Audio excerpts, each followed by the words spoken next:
Jadi Bawaslu kemudian waktu itu yang menjadi tuan rumah gitu. Indonesia menjadi tuan rumah melalui Bawaslu RI. Dan itu mengundang 127 negara. Banyak yang menarik kan. Misalnya yang paling saya sangat interest atau tertarik itu, kalau tidak salah itu dari Peru atau Bolivia itu. Yang di sana bahkan orang golput pun diakomodir saking demokratisnya. Orang golput diakomodir. Kalau mereka punya 3 calon presiden, kalau kan kita di sini di kolom kertas suara kan 3. Kalau di sana berarti 5. Kalau yang 2 itu untuk apa? Menarik di sana itu agar bullshit terjadi politik transaksional. Iya. Itu banyak hal-hal yang menarik begitu yang saya dapat ya, yang menurutku ya sangat anti mainstream memang.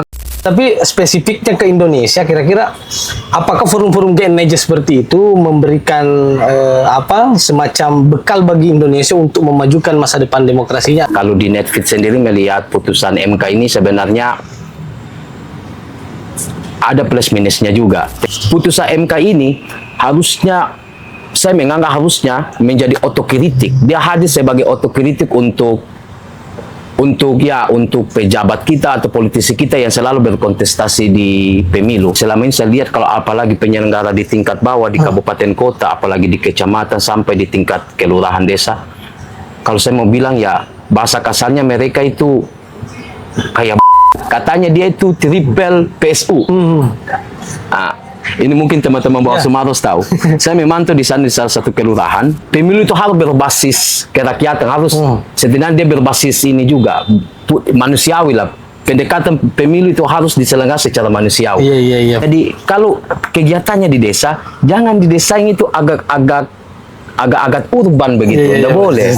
Kalau di orang desa misalnya, kita datang narasumber dan kasih keluar laptop, minder pasti. Minder itu pasti masyarakat di desa. Beberapa kabupaten kota di Susul masih ada ketika warga menemukan pelanggaran pemilu, itu takut melapor. Baik, ini berarti penyelenggaraan pemilu kalau tidak ada pemilu berarti 1-2 tahun ini mereka tidak ada bikin apa-apa. Kalau Bawaslu itu lembaga yang digembosi, di reduksi kewenangannya, tetapi apakah masih penting dalam konteks pengawasan? Tidak. Maksudnya pemilu perlu diawasi tidak?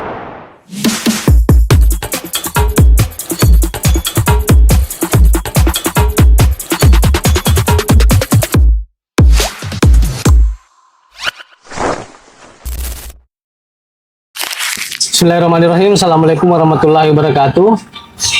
Sahabat Bawaslu sekalian, hari ini kita kembali di sesi Macarita Bawaslu Kabupaten Bone dan menghadirkan narasumber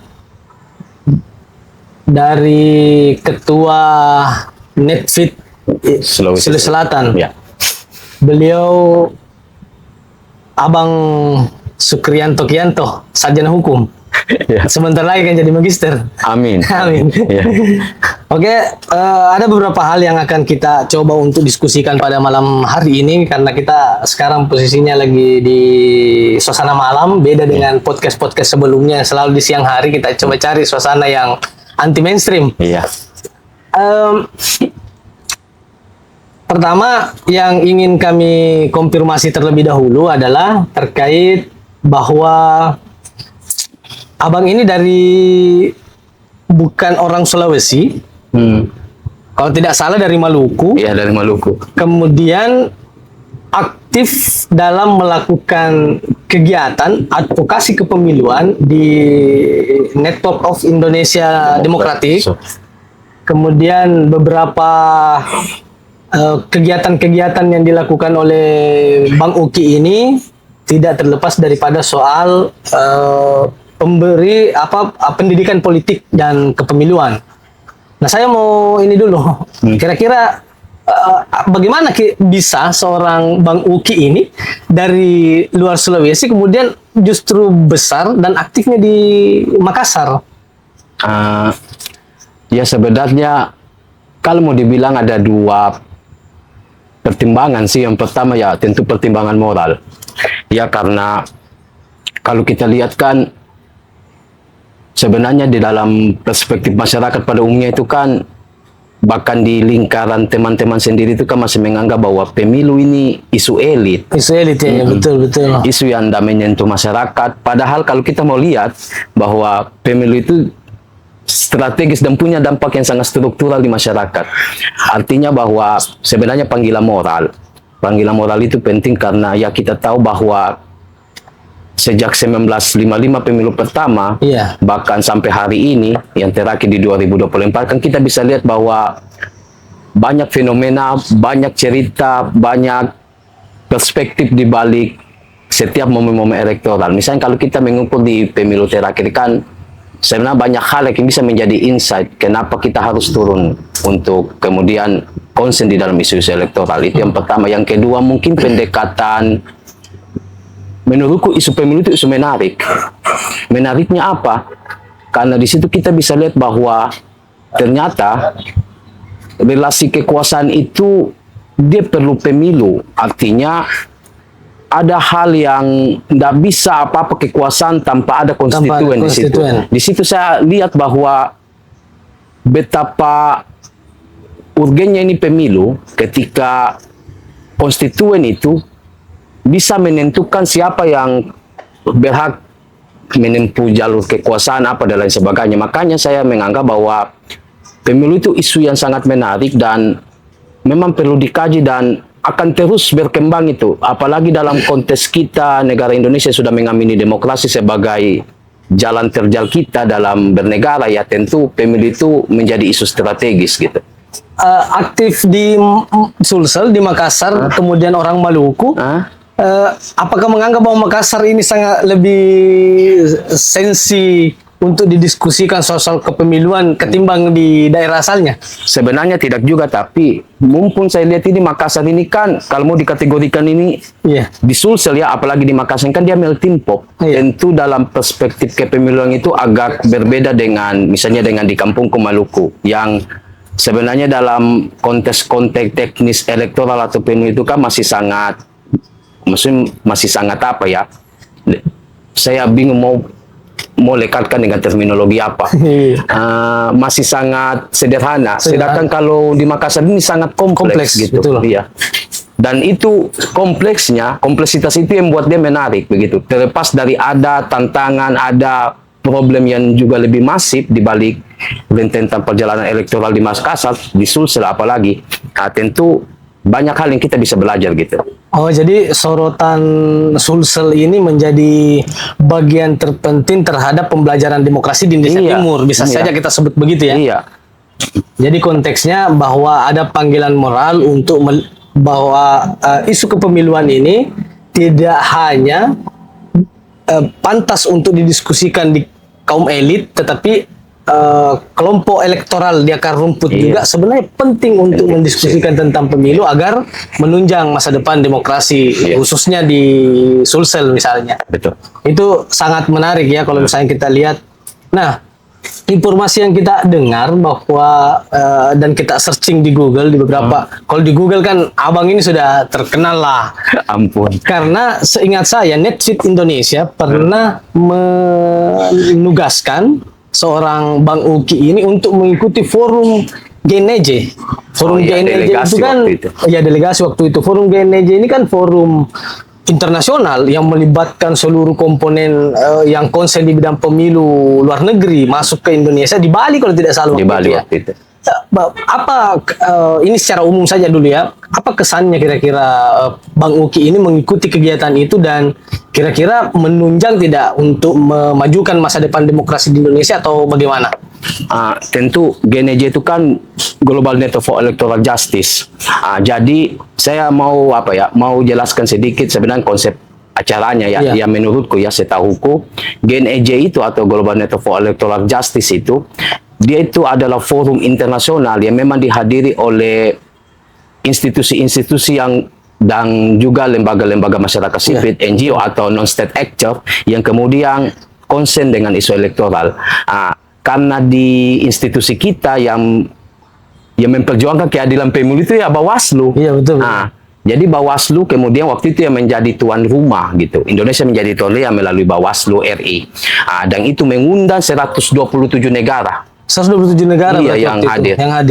Itu sudah termasuk dari institusi elektoralnya di negara 127 itu sama dengan juga lembaga-lembaga non-state actor atau NGO yang fokus di isu pemilu.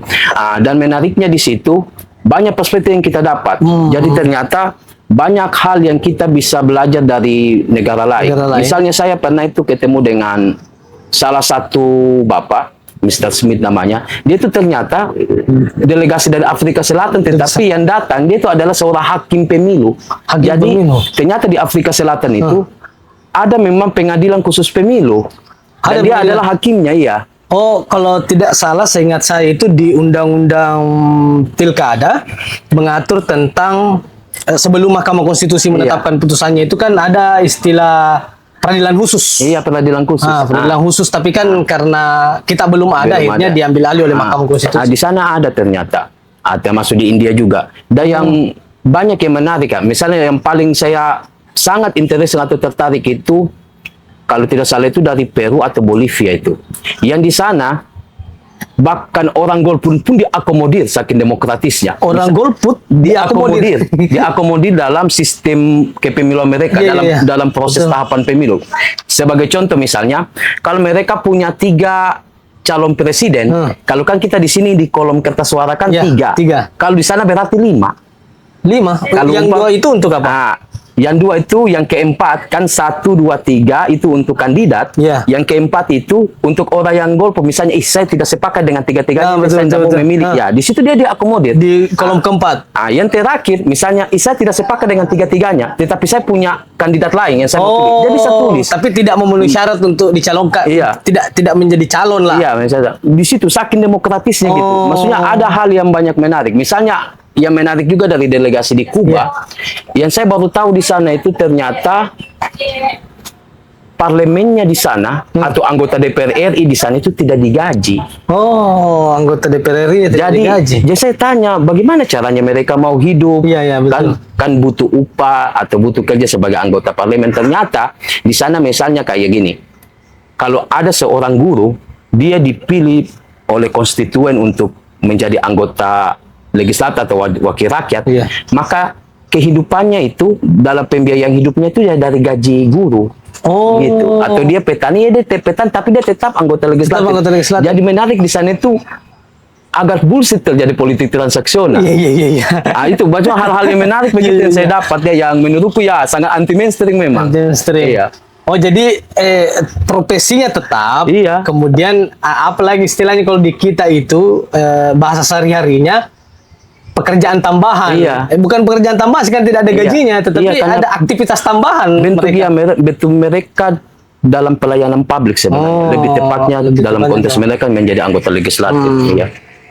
Mantap. Itu dari sisi yang lebih umum di kancah internasional hasil diskusinya di GNGJ. Tetapi spesifiknya ke Indonesia, kira-kira apakah forum-forum GNGJ seperti itu memberikan semacam bekal bagi Indonesia untuk memajukan masa depan demokrasinya, atau bagaimana pandangannya? Of course, tentu pasti, Bang Vivin, karena banyak kan perspektif yang bisa kita jadikan dan GNJ juga bisa menjadi hal yang bisa komparasi dalam sistem elektoral, dan kemudian menjadi forum otokritik sebenarnya. Karena kayak di Indonesia kan juga dalam rentetan perjalanan elektoral atau pemilu kan juga maksudnya tidak mulus-mulus sama, pasti ada masalah. Begitu juga di negara-negara yang hadir, delegasi negara. Jadi mereka juga mendiskusikan soal lokus masalahnya mereka seperti apa, dan tentu dan unik-unik ya masalahnya itu kalau kita lihat. Karena memang konsep demokrasi yang sesungguhnya itu dinamis, dia hidup terus berkembang mengikuti perubahan zaman. Jadi kendati pun misalnya kita menyebut bahwa dari sisi ini positifnya, tapi ada sisi negatifnya juga. Tetapi setidak-tidaknya memberikan impact strategis bagi Indonesia untuk memajukan demokrasi di Indonesia. Itu yang sangat umum bicara internasional. Sekarang kita masuk di nasionalnya. Baru-baru ini, karena kan kita ini di podcast Macarita Bawaslu Bone sudah membahas soal secara teknis putusan Mahkamah Konstitusi 135 yang diajukan oleh teman-teman Perludem, sama teman-teman pegiat juga yang punya yang konsen di bidang kepemiluan juga, pegiat pemilu juga. Tetapi saya hanya lebih umum saja. Kira-kira pandangan teman-teman, karena Netfeed ini kan juga ada skala nasional, ada regional, ada di tingkat kabupaten kota juga. Beberapa di Sulsel itu ada beberapa di kabupaten kota. Nah, kira-kira pandangannya teman-teman terhadap putusan MK, implikasinya terhadap satu soal partisipasi pemilih, yang kedua kemudian soal pemilihnya, yang ketiga adalah penyelenggara pemilunya. Bagaimana kira-kira tanggapan Netfit ini? Apakah berbeda dengan teman-teman Perludem atau punya semacam rumusan lain terhadap isu ini untuk direspon? Apa kira-kira tanggapannya teman-teman? Kalau sebenarnya saya bisa menjelaskan ini dalam dua aspek ya. Pertama aspek secara kelembagaan, secara organisasional Netfit ya, dan tentu berdasarkan perspektif pribadi juga. Nah, kalau dilihat secara organisasional, kalau di Netfit sendiri melihat putusan MK ini sebenarnya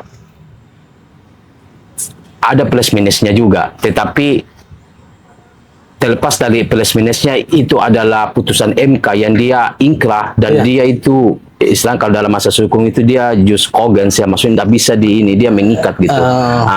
Dan tentunya sebenarnya banyak pertimbangan kenapa putusan MK itu ada, dan saya lihat itu banyak juga hal yang kemudian yang menjadi titik permasalahan selama ini nih, kemudian putusan MK itu menjadi angin segar.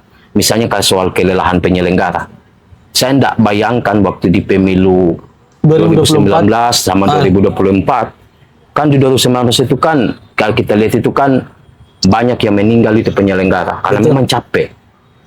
Kami saja yang memantau itu capek, tapi jauh lebih capek. Sebelum itu Netfit ini juga menjadi bagian daripada pemantau pemilu berarti di 2019 2024. Oh iya. Sama di pilkada juga sih, pilkada 2020 waktu Covid, sama yang kemarin pilkada 2024 ya November. Ya kita lihat memang capek penyelenggara. Maksudnya kan kita harus tahu bahwa kalau kita mau lihat soal kerangka yang mensukseskan pemilu ini kan kita bisa lihat dari aspek peserta pemilu, pemilih, dan penyelenggara pemilu. Maksudnya penyelenggara pemilu itu dia strategis dan tidak bisa kita menganggap mereka itu ya, saya tidak mau bagaimana, bukan saya membela penyelenggara, tetapi selama ini saya lihat kalau apalagi penyelenggara di tingkat bawah, di kabupaten kota, apalagi di kecamatan sampai di tingkat kelurahan desa, kalau saya mau bilang ya bahasa kasarnya mereka itu kayak kejam memang. Kejam. Iya karena capek tentang pekerjaannya, apalagi dalam konteks misalnya kalau ditemukan persoalan di akar rumput apa, dan itu mereka harus tetap mengelola itu masalah seperti apa, menyelesaikannya seperti bagaimana, dan itu yang pertama. Yang kedua itu saya lihat bahwa ada hal yang memang di dalam putusan MK itu yang jadi angin segar juga dalam konteks kita bisa lihat berbagai hal ya, misalnya dalam konteks rezim pemilu dan rezim pemilihan ini ya kan, kalau di pemilu serentak kan kita lihat ada kegagaman pemilih. Saya mau ini enggak apa-apa ya kalau saya kan ini kan perspektifnya teman-teman pegiat sudah selesai pemilu. Saya melihat bahwa ada kecenderungan kejenuhan masyarakat ketika pemilu dengan pilkada itu dilaksanakan juga serentak atau beririsan lah. Atau satu tahun bersamaan. Ya, saya mau bilang ada akibat dari kontestasi pemilu kemarin yang 5 kotak suara itu, yang kemudian juga dia berdampak kepada pilkada kita. Misalnya di Sulawesi Selatan, saya memantau di Maros misalnya, untuk pilkada itu partisipasi menurun. Kan kalau kita melihat di Sulawesi Selatan ini kan partisipasi yang baik itu kan di Engrekan kalau untuk pilkada ya. Sedangkan kalau di Makassar tidak memenuhi target justru untuk partisipasi pemilihnya. Bayangkan skala kota besar gitu. Apakah di Maros itu misalnya saya memantau di TPS yang katanya dia itu triple PSU. Ini mungkin teman-teman Bawaslu Maros tahu. Saya memantau di sana di salah satu kelurahan. Dan di sana misalnya ada 225 pemilih. Ditambah DPTH 1 jadi 226. Yang memilih itu cuma berapa? 83 orang. Partisipasinya menurut. Tapi saya karena penasaran, karena berangkat dari kenapa bisa begini, saya tanya beberapa masyarakat yang tinggal di sekitar situ, kenapa tidak pergi memilih? Ada KTP tak? Dia bilang jenuh. Karena yang pertama kalau kita pilih ya itu aja pola-polanya. Ya itu kan agak mainstream kalau kita bilang bahwa kekecewaan Iya, konstituen terhadap situasi politik hari ini misalnya. Dan yang kedua itu memang soal efek dari pemilu juga di 2024 yang punya efek domino terhadap kenapa partisipasi menurun di Iya. pilkada. Makanya itu kalau semakin dipisahkan keren itu, maksudnya ada titik fokus gitu. Ada yang terakhir yang paling penting Bang Vivin, saya masih menganggap bahwa rezim pemilu dan pemilihan yang kemudian di tahun yang sama di 2024 banyak isu-isu daerah yang tidak terakomodir.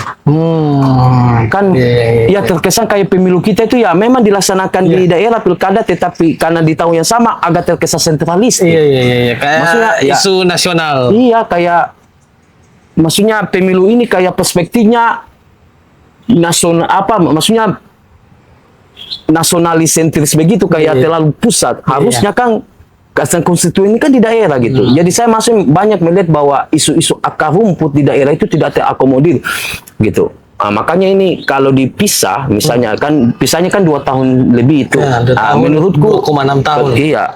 Menurutku ini menjadi celah yang keren juga karena celah ini dalam masuk terminologinya positif ya, maksudnya ada celah atau jeda yang kemudian penyelenggara juga bisa siap dan kemudian juga isu-isu daerah itu yang bisa terakomodir dan yang penting itu partisipasi pemilih. Karena misalnya di Netflix sendiri itu, maka saya secara pribadi pun juga bahwa sebenarnya isu pemilu itu yang paling ujung itu adalah hak pilih.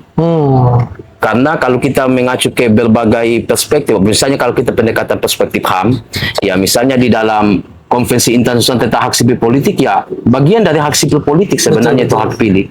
Apalagi di dalam Undang-Undang Hak Asasi Manusia, ya itu pasti bahwa hak pilih itu adalah hak yang tidak bisa diganggu gugat. Makanya partisipasi pemilu itu penting gitu. Iya, itu menjadi parameter bahwa partisipasi pemilih itu menjadi parameter diakomodirnya hak konstitusional warga negara sebagai pemilih. Iya.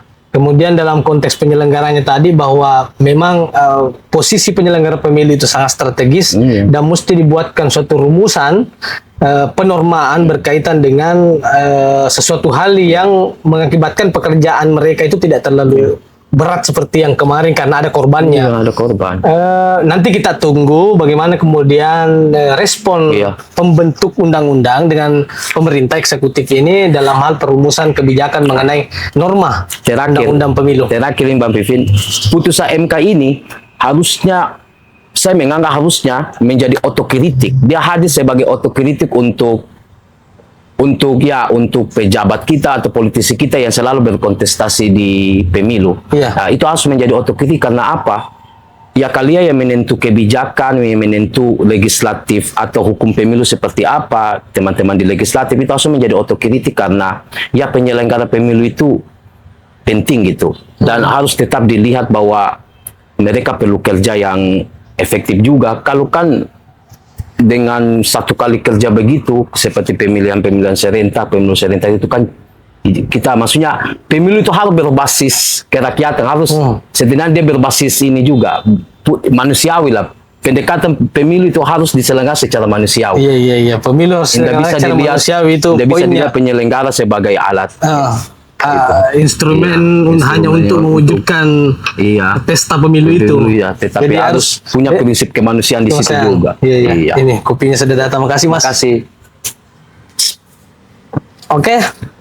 Itu tadi berkaitan dengan soal yang nasional-nasional. Sekarang kita masuk lagi di soal regional. Teman-teman Netfit ini kan di provinsi ini, Abang sebagai ketua Netfit Provinsi Sulawesi Selatan yang tentu menaungi setidak-tidaknya 24 kabupaten kota yang ada di Sulsel.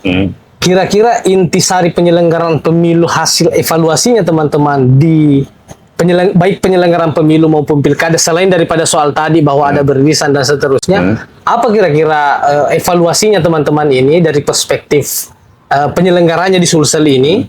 Karena saya lihat juga Abang ini kan aktif memberikan pendidikan politik di beberapa penyelenggara pemilu. Saya mau konsennya di soal penyelenggara pemilunya, karena kalau soal peserta pemilunya nanti Abang banyak memberikan kritik-kritik yang pedas. Jadi kita di penyelenggaranya aja dulu. Sebenarnya kalau di penyelenggara pemilu, sebenarnya bagaimana ya? saya mau menjawab dengan pendekatan yang lebih akademis, ataukah ada juga kadang yang pendekatan sentimen. Iya, betul. Maksudnya gimana ya? Nggak Tapi apa-apa, ini nggak sebagai, ya. sebagai bahan evaluasi juga, karena penyelenggara pemilu kan tentu harus diberikan evaluasi untuk menunjang pelaksanaan pemilu yang lebih ideal ke depan. Iya. Baik dari sisi pengawasannya, baik dari sisi penyelenggaraan teknisnya oleh teman-teman KPU, dan pengawasannya dari sisi Bawaslu. Nah, saya kan kalau melihat bahwa agenda-agenda penyelenggaraan pemilu ini kan dia punya aturan main gitu. Aturan main, entah kalau KPU kan dia punya PKPU apa, dan Bawaslu punya Perbawaslu. Saya biasa melihat kalau dalam setiap kegiatan-kegiatan penyelenggara pemilu, baik KPU, Bawaslu, baik di provinsi maupun di kabupaten kota, ya menurutku kalau dibandingkan dengan pemilu 2019 masih agak lebih baik ini maksudnya. Tapi cuma dalam konteks desain kegiatannya itu kadang out of konteks saya lihat. Iya. Contoh ya. Keluar dari konteks, Iya. berarti terkait dengan forum-forum kegiatan yang dilakukan oleh teman-teman. Iya, dari sisi mananya kira-kira ini? Ya, saya menurutku bahwa misalnya kegiatan, saya pernah hadiri kegiatan di salah satu kegiatannya Bawaslu, saya menjadi narasumber di salah satu kabupaten kota lah. Maksudnya saya no mention ya. Dan itu terjadi cukup di pelosok, di salah satu desa. Bukan desa, dia bahkan dusun. Jadi pendidikan politik di situ. Tetapi desain kegiatannya dibuat itu kayak formal gitu. Benar.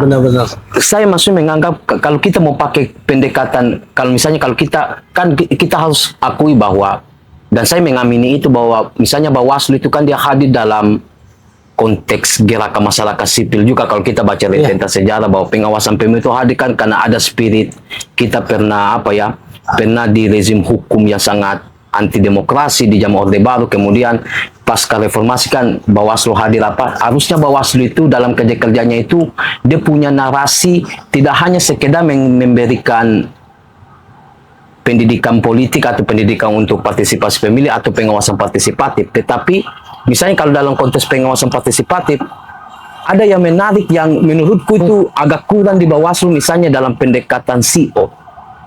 Pendekatan CO ini sebenarnya pendekatan di masyarakat sipil, namanya community organizing atau pengorganisasi masyarakat. Ini pola-pola yang dipakai banyak sebenarnya kalau di beberapa negara-negara itu kan dipakai pendekatan itu. Jadi bagaimana mengorganisir masyarakat untuk sadar dengan haknya mereka, bahwa saya ini pemilih, saya punya hak untuk saya punya hak untuk menentukan pemimpin siapa nanti ke depan. Dan saya juga perlu untuk turut serta dalam mengawasi kejahatan-kejahatan elektoral yang mungkin saja terjadi di daerahku atau di desaku. Itu perlu diorganisir atau disadarkan masyarakat oleh Bawaslu untuk kemudian punya insight ke situ dengan pendekatan pengorganisiran. Jadi pendekatan pengorganisiran salah satunya itu membuat kegiatan atau pendidikan politik misalnya, atau pendidikan kepemiluan itu yang konteks dengan kultur atau konteks dengan istilahnya gimana ya, bumi dipijak langit dijunjung gitu.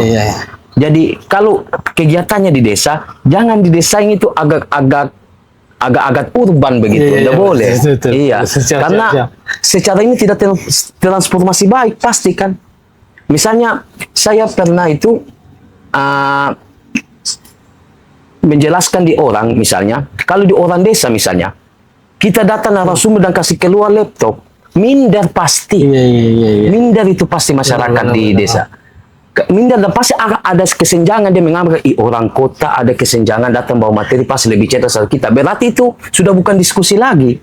Tidak ada pendidikan secara psikologinya. Secara psikologi sudah tidak bagus. Tapi coba kita membawa dengan mereka. Kita tidak bisa pakai bahasa-bahasa yang terlalu akademis. Jadi kita turunkan bahasa sesuai dengan ini, dengan kultur masyarakat yang mereka bicara seperti begitu, supaya transformasi pengetahuannya lebih mudah. Saya masih menganggap bahwa semua orang ini cerdas apapun dia, mau dari pedesaan mau atau dari perkotaan, sama cerdas, tetapi tinggal soal pola dan strategi sebenarnya dalam pendidikan pemilih, apalagi dalam konteks pendidikan pengawasan partisipatif. Saya pikir agak terkendala pengawasan partisipatif itu karena itu perlu memang kita yang menjadi catatan khusus untuk Bawaslu itu memang harus bikin kegiatan pengawasan partisipatif. Ini saya menurutku masih penting ya. Iya. Bahkan sampai 50 tahun akan datang itu masih penting menurut. Pengawasan partisipatif. Iya. Karena memang saya menganggap bahwa pemilu itu harus diawasi. Kita ini masyarakat ini menjadi watchdog. Jadi seperti kalau dibilang Foucault ini panoptikon, mengawasi gitu Iya. supaya peserta-peserta pemilu yang punya kecenderungan untuk melakukan kejahatan elektoral itu terminimalisir. Minimalisir, Iya. ditekan ya.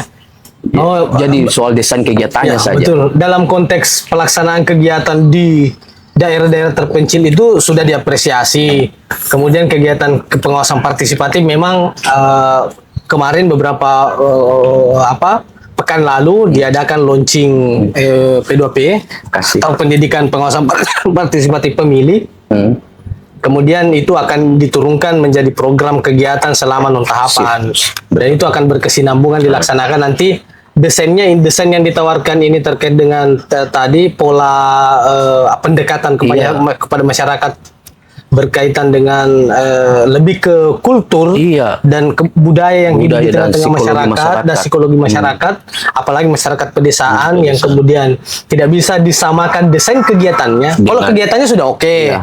tapi desain teknis kegiatannya yang mesti dilakukan sedikit perubahan. Iya.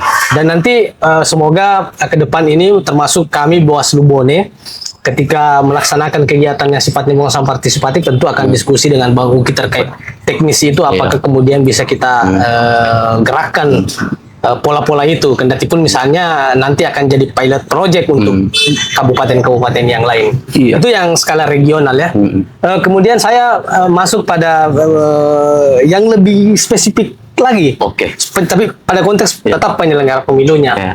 Di Bawaslu Kabupaten Bone itu kan Bang Uki sering datang, kami undang bahkan untuk menjadi narasumber, memberikan pendidikan politik, bagaimana kemudian seharusnya mengawal pesta demokrasi atau pesta pemilu dan pilkada itu berjalan dengan baik sesuai dengan tupoksi yang seharusnya sebagai pengawas pemilu. Kemarin juga dalam diskusi-diskusi yang kita lakukan melibatkan teman-teman pengawas ad hoc. Nah, ini Iya. tingkat kecamatan lebih banyak lah, tingkat ke macam bintek atau sosialisasi dengan masyarakat juga kita libatkan. Apa kira-kira tanggapan Bang Uki ini terkait dengan pengawas pemilu ad hoc di tingkat kecamatan, khususnya di Kabupaten Bone? Dan respon Bang Uki ini, karena kan kalau kita diskusi di forum itu kita bisa melihat, oh ternyata masyarakat di Kabupaten Bone sudah memiliki pemahaman yang sedikit banyaknya, sudah tahu bahwa ternyata proses pengawasan di pemilu itu harusnya begini. Interaksi Bang Uki dengan teman-teman penyelenggara ad hoc dan masyarakat sipil di Kabupaten Bone, apa responnya? Kalau saya pikir untuk di Bone ya, kalau saya mau disclaimer dulu, maksudnya cara saya sebagai pemantau, sebagai NGO yang konsen di isu elektoral dalam melihat pemilu itu agak berbeda dengan penyelenggara ya, Siap. pemilu. Tapi kalau mau pakai kacamata saya sebagai CSO lah atau sebagai NGO yang konsen di isu pemilu, ya saya melihat di Bone tipologi masyarakatnya itu maksudnya sudah cukup demokratis. Apalagi partisipasi orang untuk aktif di dalam penyelenggara pemilihan ad hoc, misalnya di kecamatan sampai di kelurahan itu cukup signifikan. Maksudnya atensinya cukup tinggi. Nah, itu kan membuktikan bahwa soal kepedulian masyarakat di akar rumput di Bone itu kan sudah terbentuk dan sudah mau melihat bahwa pemilu ini bukan hanya soal suksesi kekuasaan saja di Bone ya khususnya, tetapi lebih penting bahwa ada pola yang perlu kita jaga, ada pola yang perlu kita pantau dan kita awasi sebagai sebagai marwah kerja Bawaslu misalnya. Nah, kata pengawasan itu kan saya lihat dalam konteks, misalnya saya pernah berinteraksi dengan teman-teman di ad hoc, misalnya di Panwascam apa. Ya saya melihat atensi mereka cukup tinggi. Itu terbukti dengan saya tidak bilang bukan kritis ya. Cukup banyak mereka itu mengakomodasi nalar publik, mungkin mereka mengawasi ada publik yang selalu beri masukan, itu yang kemudian mereka lempar dan menjadi diskursus baru. Ya, saya maksudnya gini, saya penting bahwa pemilu itu perlu diskursus. Jadi kita itu bukan kayak agak menyelenggarakan pemilu itu yang seperti robot yang harus begini, tetapi tidak kaku, harus ada perspektif di situ. Jadi tidak hanya sekedar teknis saja, tetapi ya teknis, tetapi ada perspektif dalam bekerja dalam secara proses substansi, pengawasan. Iya. Dan saya melihat itu lumayan terbentuk kok. Karena misalnya di beberapa kecamatan itu yang saya hadiri, apalagi di kecamatan kota ya, itu sudah mulai terbentuk itu. Kan saya lihat maksudnya mereka bilang bahwa dalam konteks memantik warga untuk melaporkan pelanggaran pemilu. Nah, saya maksudnya itu cukup menarik bahwa kan selama ini kan warga itu kan pada umumnya ya, saya tidak mau bilang, dan itu masih beberapa kabupaten kota susu masih ada ketika warga menemukan pelanggaran pemilu itu takut melapor, bahkan sudah didorong sama Bawaslu kabupaten kotanya atau di Panwascamnya itu tidak. Tetapi di Bone justru ya mereka bilang laporan cukup banyak, maksudnya kalau laporan cukup banyak berarti itu indikatornya masyarakat sudah mulai kritis. Dan kritis itu ya menurutku terminologinya positif ya. Maksudnya masyarakat itu bahwa selama ini dia sudah berperan aktif. Maka ya saya anggap bahwa saya tidak tahu ya apakah itu ada kontribusi dari Bawaslu Kabupaten Bone juga dalam maksudnya dalam mendorong itu ya. Karena maksudnya cukup laporan, peningkatan intensitas laporan itu cukup ini di kecamatan ya. Saya beberapa kan diskusi sama anggota-anggota Pawascamnya juga, dan itu cukup mereka bilang banyak laporan gitu. Ya maksudnya mereka mengorganisir masyarakat dalam konteks pendidikan partisipasi dalam pendidikan partisipasi pemilih atau pengawasan partisipatif, ya itu outputnya itu banyak laporan masuk. Jadi tidak repot-repot banyak temuan lagi, tapi saya berharap banyak laporan. Karena kan sudah itu bentuk kesadaran publik tuh bahwa berarti secara institusional kerja-kerja Bawaslu di Bone itu ya menurutku ya berhasil dalam konteks punya politika awareness ke masyarakat untuk melapor kalau ada pelanggaran gitu. Jadi tidak takut lagi dan lain sebagainya. Ya, kan tipu misalnya beberapa hal harus menjadi evaluasinya teman-teman ya. Tapi kalau untuk dari sisi SDM penyelenggaranya sudah tinggal ditingkatkan saja. Kemudian yang terakhir sekaligus menjadi closing statement di acara kita pada malam hari ini, karena kita ini kan sudah berterima kasih banyak kepada Bang Uki ini. Waktunya sangat panjang. Saya dengar mau selesai S2? Iya, mau selesai nih. Makanya kalau tidak selesai ini bisa terancam di depak dari ini. Tapi UNAS berarti? Di UNAS. Iya. Fakultas Hukum. Fakultas Hukum. Oh, berarti agak menarik memang isu-isu kepemilian yang dikembangkan di Sulsel melalui Netfeed dan Bang Uki ini. Satu poin yang menjadi closing statement, apa kira-kira tawarannya teman-teman pegiat pemilu terhadap Bawaslu secara khusus di Sulsel dalam rangka non tahapan pemilu, kecuali PDPB ya. Kalau PDPB kan pasti mengawasi pemutakhiran data pemilu berkelanjutan.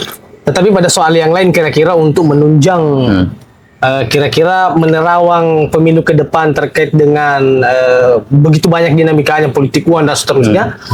Apa kira-kira masukan teman-teman di masa non tahapan ini yang semestinya dikerjakan oleh Bawaslu di tingkat daerah, khususnya Sulsel khususnya? Ini sebenarnya mau saya bilang dari dulu. Iya. Maksudnya karena kan sempat itu ada isu yang tidak terlalu bagus juga bahwa Bawaslu ini lembaga yang digembosi. Tapi saya menganggap bahwa ya digembosi, tetapi dalam konteks kalau kita bertanya balik, atau kalau kita membuat cross examination lah kayak pengujian terbalik. Kalau begitu, kalau Bawaslu itu lembaga yang digembosi, direduksi kewenangannya, tetapi apakah masih penting dalam konteks pengawasan? Tidak. Maksudnya pemilu perlu diawasi? Tidak. Pasti dia akan jawab perlu gitu. Nah, makanya kan ini ada jeda ini yang kemudian kan di luar dari tahapan ya pada umumnya. Ya saya menganggap bahwa sebenarnya banyak hal yang bisa dilakukan sama Bawaslu misalnya, apalagi di Bawaslu Kabupaten Kota itu yang saya maksudnya punya atensi ya, maksudnya bikin kegiatan meskipun ya maksudnya jangan orientasinya bahwa kegiatan itu perlu ada anggarannya itu apa saya maksudnya. Atau mungkin saya sudah terbiasa kerja-kerja dalam konteks volunteer ya, jadi kayak soal orientasi uang itu maksudnya tidak terlalu ada di kepala. Teman-teman. Tapi saya menganggap bahwa ada memang bisa desain banyak kegiatan di luar dari tahapan sebenarnya. Dan menurutku itu penting, misalnya dalam konteks membuat seperti begini kan. Ya saya menganggap bahwa gerakan dalam membonsai kualitas pemilu kita itu lebih baik. Ya sebenarnya justru dari hal-hal yang tidak melulu hal yang programatik begitu. Betul. Justru di luar dari maksudnya hal-hal yang non programatik seperti ini. Itu kan juga bisa dilakukan yang kemudian banyak bisa kita bikin. Karena saya itu percaya begini Bang Vivin, hidup yang produktif itu hidup yang menghasilkan kehidupan. Maksudnya apapun konteksnya, mau dia diprogramkan kah, ataukah dia dianggarkan kah, atau tidak dianggarkan, atau tidak diprogramkan, tetap melakukan hal yang produktif. Karena apalagi dalam isu pemilu ini kan, jangan kita kayak, maaf ya ini jadi otokritik juga untuk partai politik. Misalnya, kadang-kadang itu orang menganggap bahwa pendidikan politik, kalau perspektif partai secara teknis kan, kalau kita mau lihat kan, mereka tafsirkan pendidikan politik ketika kampanye. Ya, saya tidak mau juga penyelenggara pemilu begitu, apalagi KPU dan Bawaslu ya secara khusus. Ya, saya menganggap bahwa sepanjang hayat tidak kenal momen, tidak kenal tahapan ya, pendidikan politik harus tetap ada. Jadi meskipun tidak ada tahapan pemilu ya, tetap kita harus membuat sesuatu mesinnya harus terus dipanaskan. Iya, maksudnya tetap apa ya? Tetap harus dijalankan ini roda-roda kelembagaan gitu. Ya, jadi kalau ada yang saya itu kadang kritik juga dan tidak enak saya dengar di kuping bilang, ini berarti penyelenggaraan pemilu kalau tidak ada pemilu berarti 1-2 tahun ini mereka tidak ada bikin apa-apa salah. Gitu. Ya karena mau tidak mau karena mereka juga tidak bisa apa-apa karena mereka ikut instruksi dari penyelenggara pusat kan, tetapi saya yakin bahwa ada hal di luar dari instruksi yang selama dia produktif dan selama dia inovatif, bisa dilakukan. Misalnya ya kita bisa bikin diskusi trotoar atau kita bisa bikin diskusi lintas lembaga, dan banyak sebenarnya yang bisa dilakukan Bang Vivin. Maksudnya tidak melulu yang harus diprogramkan, yang harus formalistik begitu, saya tidak terlalu serek begitu. Maksudnya jangan berpatokan itu. Banyak hal yang bisa kita lakukan di luar dari itu.